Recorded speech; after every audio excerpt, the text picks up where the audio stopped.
Hey guys, mabuhay! I'm Ronald Dalus, and for today's video, we are going to unbox the Samsung Galaxy A57 5G.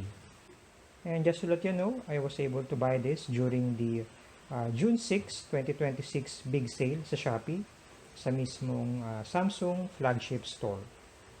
And before natin siya i-open or i-unbox, check muna natin yung mismong box niya. So as you can see here sa harap, nakalagay sa kanya Galaxy A57 5G. And then makikita natin dito yung picture ng device. So the color that we have is awesome gray. So pagdating sa colors, available din siya sa navy, lilac at saka ice blue. Pagdating naman sa storage configuration, meron siyang 8GB with 128GB. Ito yung meron tayo. Available din siya sa 8GB with 256GB. At yung pinakamalaki nila is 12GB with 512GB. Then check natin dito sa side. So nakalagay dito Samsung. Sa kabilang side, so ito yata yung mga features niya. So nakalagay slim design and long lasting battery, powerful performance, intelligent features, best face, tapos 6x OS and security. So it means meron siyang 6 years of major Android update, tsaka 6 years of security update, which is really nice. Sa ibabaw, so wala nakalagay. Sa ilalim, so may mga information dyan. And then dito sa likod, so meron siyang seal dito sa ibabaw. And then meron din siyang seal dito sa ilalim. So may mga nakalagay na information dyan.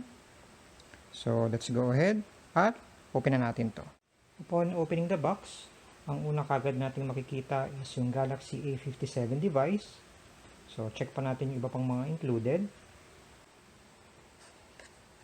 Check natin to. Nakalagay sa kanya Samsung. And then sa likod, meron siyang SIM eject tool. So, open natin to.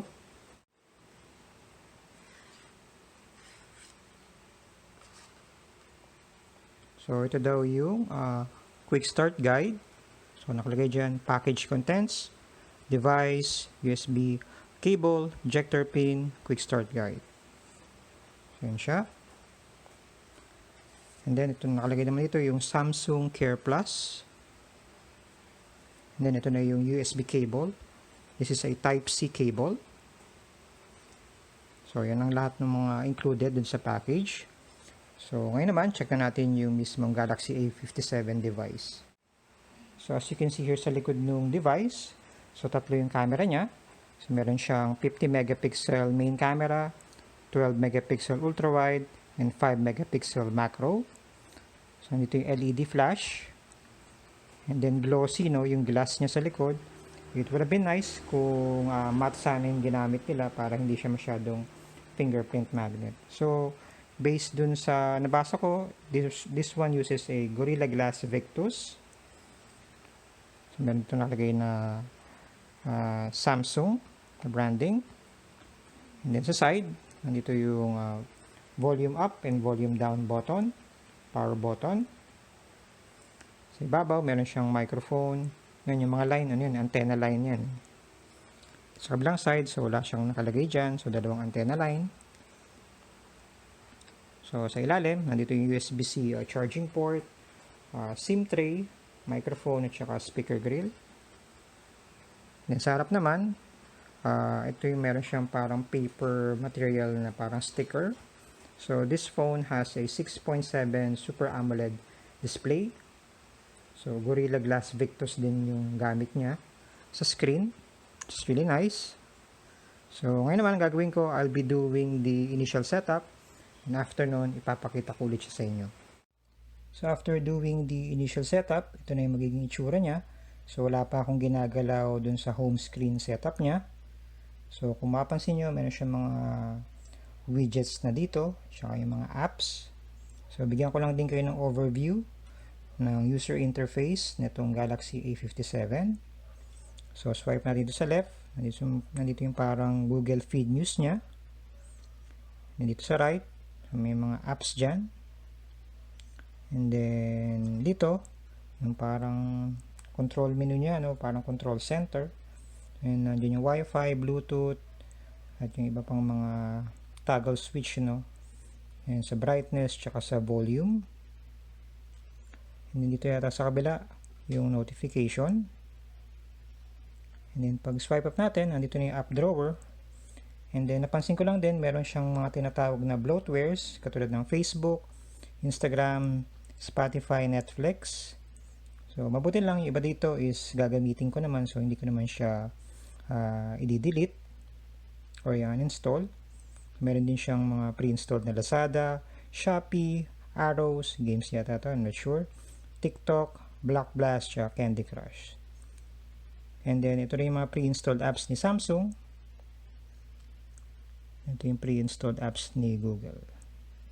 So yung iba dito, i-delete ko na lang para makadagdag din sa storage nitong device. So, meron din naman siya ditong tawag na parang search. And then punta tayo sa settings. So ito yung tsura yung settings niya. Then may napansin lang din ako doon, itong advanced features. So nakalagay dyan, intelligent features. So dito nakalagay, meron daw siyang object eraser, best face, edit suggestion, custom filters, auto trim, AI select, read aloud, tsaka voice transcription. So, punta naman tayo sa About Phone. Tapos, punta tayo dito sa Software Information. So, nakalagay sa kanya One UI version 8.5. And then, out of the box, naka-Android version 16 na siya. So, itong Galaxy A57, meron daw siyang update na up to 6 years. So, hanggang Android 22 siya. Which is really nice. And then, pagdating naman dito sa Google Play System Update, naka May 2026 update na siya. Kasi out of the box, naka November 2025 pa siya, which is last year pa. So, in-update ko na rin siya.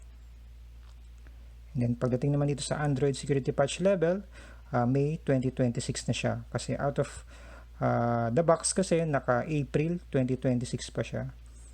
And as of making this video, ito kasi yung pinaka latest na update niya, which is ito na nga, May 2026.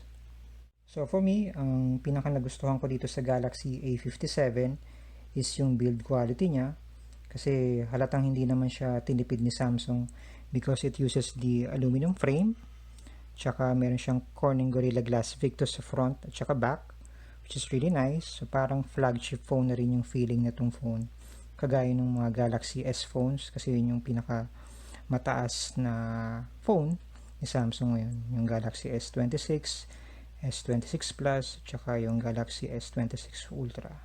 So ito parang ang premium na rin talaga nung feeling niya. So ayun lang. So after this, I'll be taking some sample photos or pictures using the cameras of this Galaxy A57.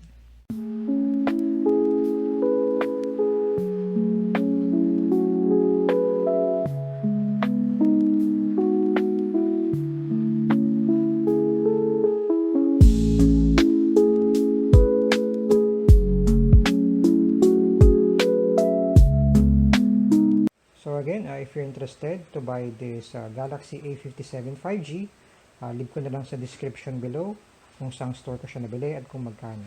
Anyways, I hope you like this video. Thank you for watching. Stay safe and have a good one.